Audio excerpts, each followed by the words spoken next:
السلام عليكم ورحمة الله وبركاته. إن الحمد لله نحمده ونستعينه ونستغفره ونعوذ بالله من شرور أنفسنا ومن سيئات أعمالنا. من يهده الله فلا مضل له ومن يضلل فلا هادي له. وأشهد أن لا إله إلا الله وحده لا شريك له وأشهد أن محمدا عبده ورسوله أما بعد. அளவிலா அருளாளனும் நிகரிலா பேரன்புடையவனுமாகிய எல்லாம் வல்ல அல்லாஹுவின் திருப்பெயரால் ஆரம்பம் செய்கின்றேன். அன்பிற்குரிய சகோதர சகோதரிகளே, அல்லாஹுடைய மாபெரும் கிருபையினால் நாம் இரவு தொழுகைக்கு மத்தியிலான இந்த சிறிய அமர்விலே இஸ்லாத்தின் அடிப்படைகள் தொடர்பாக நபிகள் நாயகம் ஸல்லல்லாஹு அலைஹி வஸல்லம் அவர்கள் நமக்கு எடுத்துரைத்த சில செய்திகளின் விளக்கங்களை பார்த்து வருகின்றோம். அந்த வரிசையிலே இன்றைய தினம் சஹீஹ் முஸ்லிமிலே பதிவு செய்யப்பட்டிருக்கக்கூடிய ஒரு நபிமொழி. அல்லாஹ்வின் தூதர் ஸல்லல்லாஹு அலைஹி வஸல்லம் அவர்கள் கூறுகின்றார்கள், அல் மூமினுல் கவிய்யு கைரும் வ அஹப்பு இலல்லாஹி மினல் மூமினில் லஈஃப் வஃபீ குல்லின் கைரும்.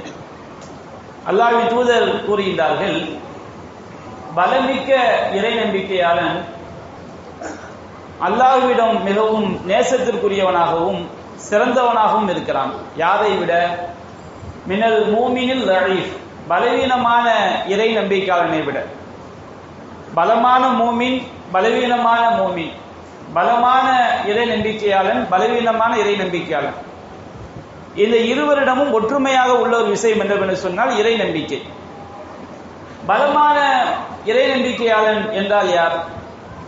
இறை நம்பிக்கையாளன் என்று சொன்னாலே அவர்கள் கடமையான விஷயங்களில் சரியாக பேணுதல் உடையவர்களாக இருப்பார்கள். அவர்கள் தான் இறை நம்பிக்கையாளர்கள். அல்லாஹ்வை நம்பிக்கை கொள்ளுதல், தொழுகை, கடமையான நோன்பு, கடமையான ஜக்காத்தை நிறைவேற்றுதல், சக்தி இருந்தால் ஹஜ்ஜை நிறைவேற்றுதல், இன்னும் அல்லாஹ் கடமையாக்கிய விஷயங்களில் சரியாக நடப்பவர்கள் தான் இறை நம்பிக்கையாளர்கள். அதே நேரத்தில் இறை நம்பிக்கையாளர்கள் பலமானவர்கள், பலவீனமானவர்கள் என்று இரண்டு பிரிவினர் இருப்பதாக நபிகள் நாயகம் ஸல்லல்லாஹு அலைஹி வஸல்லம் அவர்கள் கூறுகின்றார்கள். பலமான இறை நம்பிக்கையாளன் என்றால் யார்?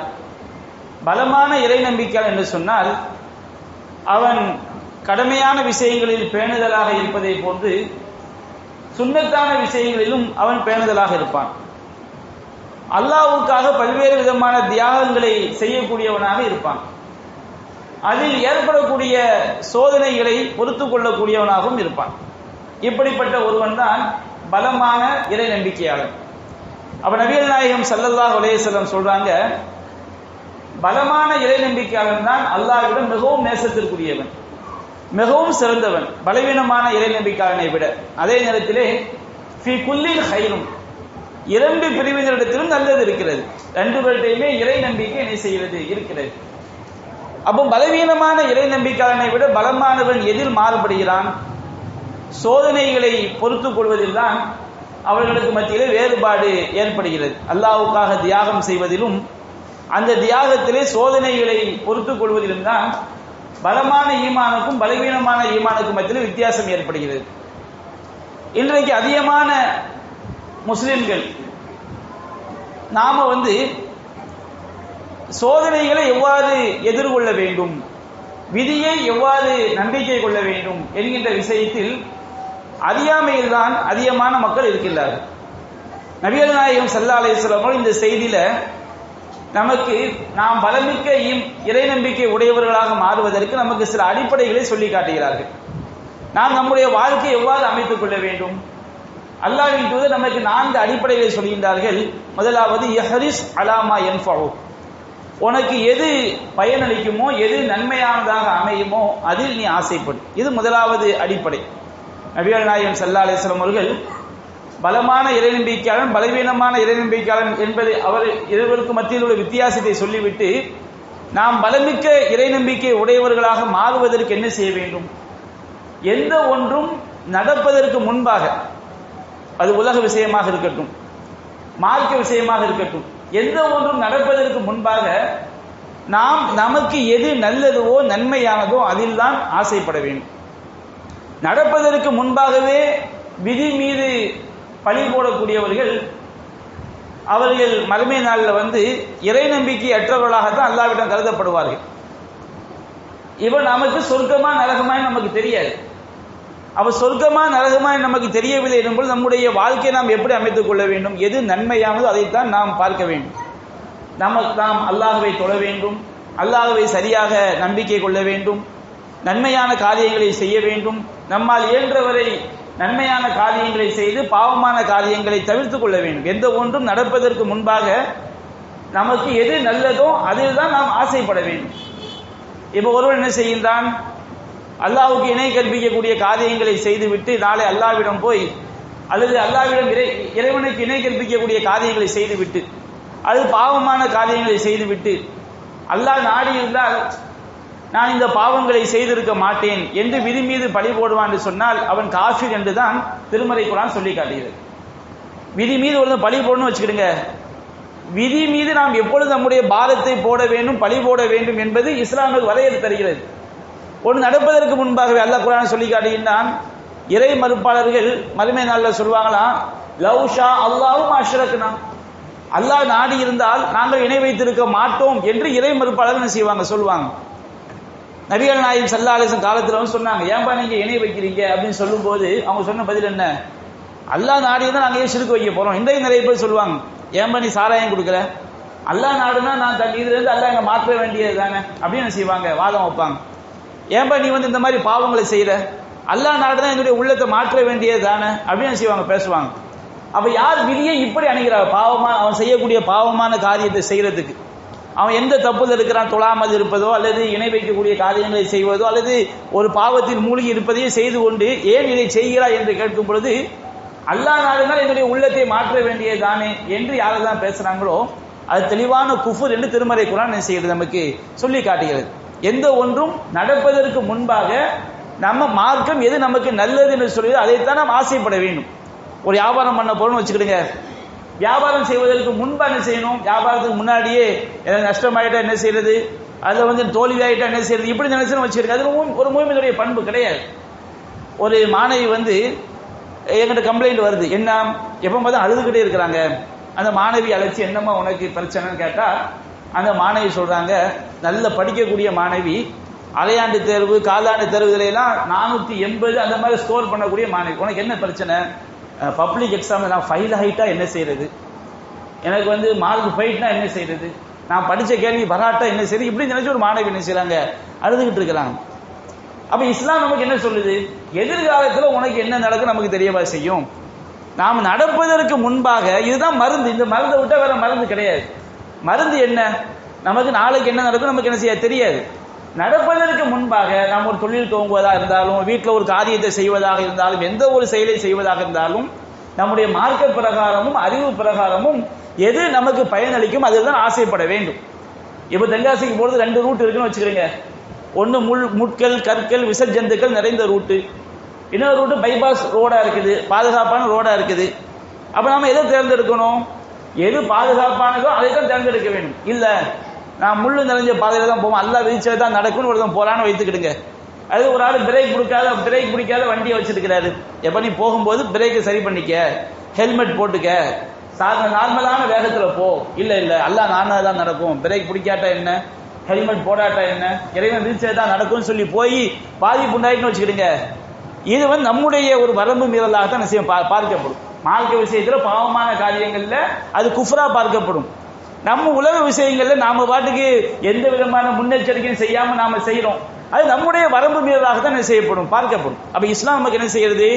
முதலாவது உலக விஷயமா இருந்தாலும் சரி, மார்க்க விஷயமாக இருந்தாலும் சரி, முதலாவது அடிப்படை எஹரிஸ் அலாமா யன்ஃபஉ, உனக்கு எது நல்லதோ அதில் தான் நீ ஆசைப்பட வேண்டும். சரி, நம்ம நல்லதுக்கு ஆசைப்பட்டோம், நல்லதுக்கு ஆசைப்பட்டால் மட்டும் போதுமா?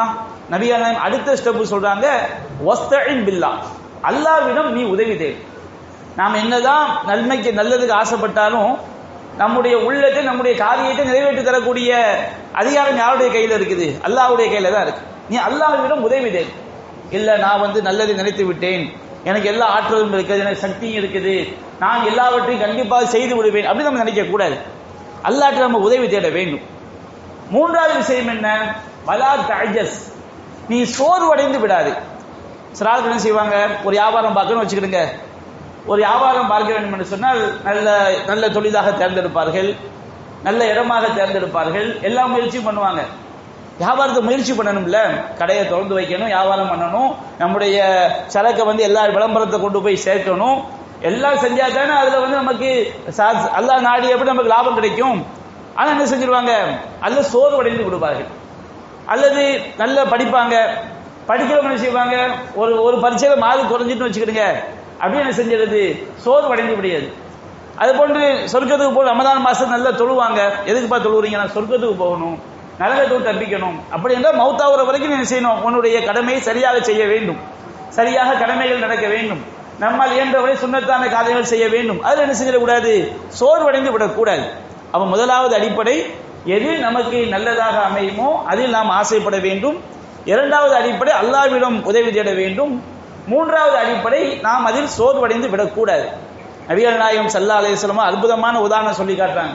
லவ் அன்னக்கும் தவக்கலூன அலல்லாஹி ஹக்க தவக்குலி, அல்லாஹ்வின் மீது நீங்கள் நம்பிக்கை வைக்க வேண்டிய முறைப்படி நம்பிக்கை வைத்தால், லரஸகக்கும் கமா ருஸிகத்து துயூர், பறவைகளுக்கு உணவளிக்கப்படுவதை போன்று அல்லாஹ் உங்களுக்கு ரிஸ்க தருவான்.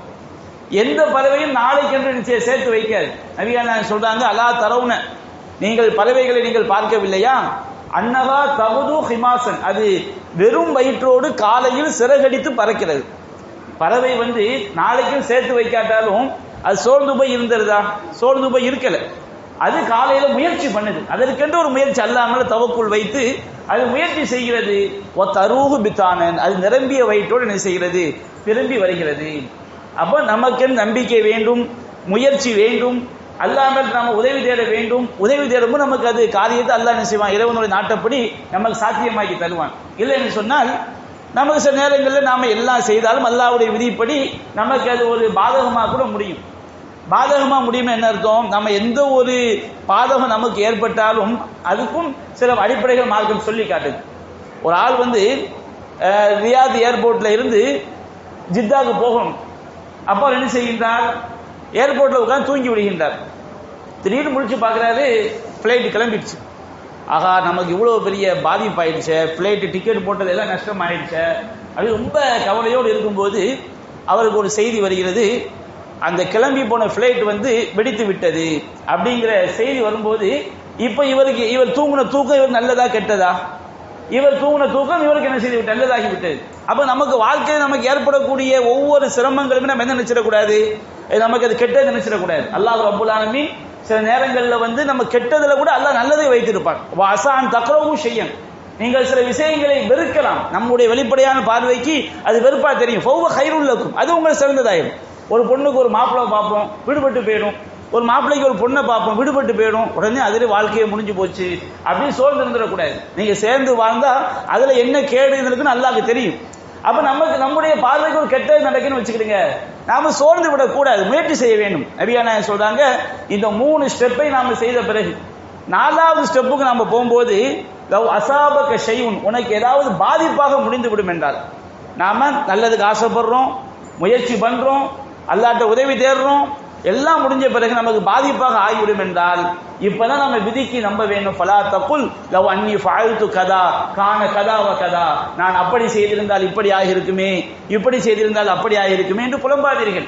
ஃபஇன்ன லவ், இவ்வாறு புலம்புவது நடந்து முடிஞ்ச பிறகு, ஒரு ஆக்சிடென்ட் ஆகி காது ஒடிஞ்சிருச்சு, நம்ம கரெக்டா போறோம், கரெக்டா ஹெல்மெட் போட்டிருக்கோம், எல்லாம் சரியான பிரேக் பிடிக்கிற வண்டியில போறோம், எல்லாம் செய்யறோம், முன்னாடி வர்றவன் ஏற்கு மேல நமக்கு ஒரு பாதிப்பு பயன் வச்சுருங்க. ஒடிஞ்ச பிரேக், ஒடிஞ்ச கை ஒடிஞ்சது தானே, ஒடிஞ்ச கால் ஒடிஞ்சது தானே, வந்த ஆபத்து ஆபத்து தானே, அதுக்கு பிறகு என்ன செய்ய முடியும், அல்லாஹ்வுடைய விதி. அப்ப நான் அப்படி செய்திருந்தால் இப்படி ஆயிருக்குமே, இப்படி செய்திருந்தால் அப்படி ஆயிருக்குமேங்கிற பேச்சு நடந்த பிறகு நம்ம பேசி என்ன கிடையாது, சரி கிடையாது. விதி விஷயத்துல ஒரு அடுத்த தடவை நடக்காம இருக்கிறதுக்கு நம்ம என்ன செஞ்சுக்கலாம், ஒரு முன்னெச்சரிக்கையாக சொல்லிக் கொள்ளலாம். நான் முன்னாடி இப்படி போகும்போது இப்படி ஆயிடுச்சு, அதனால என்ன செய்யக்கூடாது, நாம் அடுத்த தடவை கவனமா இருக்கணும் அப்படி சொல்லலாம். ஆனால் விதியை மறுக்கிற மாதிரி, எனக்கு அப்படி இருந்தா இப்படி வந்திருக்குமே, இப்படி இருந்தா அப்படி வந்திருக்க அப்படிதான் செய்யக்கூடாது. நடந்து முடிந்த பிறகு பேசக்கூடாது. அப்படி பேசுவது தஃப்தஹு அமல ஷைத்தான், ஷைத்தானுடைய செயலுக்கு வழிவகுத்து விடும், விதியை மறுக்கக்கூடிய லெவலுக்கு கொண்டு போயிடும். அப்ப நம்ம என்ன செய்ய வேண்டும்?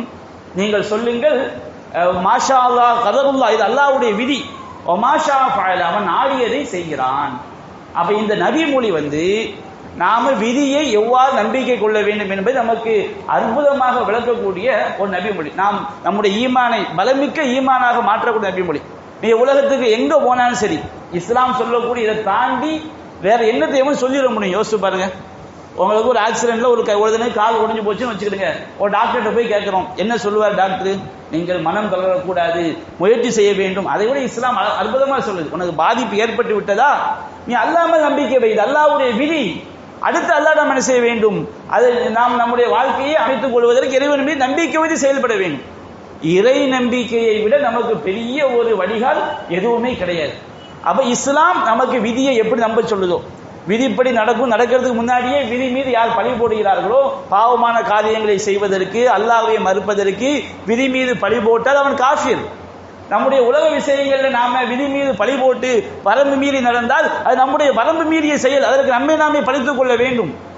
நாம் முதலில் நல்லதற்கு ஆசைப்பட வேண்டும், அல்லாஹ்விடம் உதவி தேட வேண்டும். நாம் சோர்வடைந்து விடக்கூடாது. நமக்கு பாதிப்பாக வந்துவிட்டால் உலக விஷயங்கள்ல இது அல்லாஹ்வுடைய விதி என்று நாம் நம்பிக்கை கொள்ள வேண்டும். அல்லாஹ்வுடைய தூதர் நாம் விதியை எவ்வாறு நம்ப வேண்டும் என்று நமக்கு வழிகாட்டி இருக்கின்றார்களோ, அதுபோன்று நாம் மரணிக்கின்ற வரை விதியை நம்பி நம்முடைய மறுமை விஷயத்துல நாம மௌத்தாகிற வரைக்கும் நன்மையான விஷயங்கள் சோர்வடைந்து விடக்கூடாது. வலா தமூத்துன்ன இல்லா வ அன்தும் முஸ்லிமூன், நீங்கள் முஸ்லிம்களாகவே அன்று நீங்கள் மரணித்து விட வேண்டாம். மரணிக்கும் போது நாம ஈமானோட மௌத்தாயிட்டம் வச்சுக்கிடுங்க.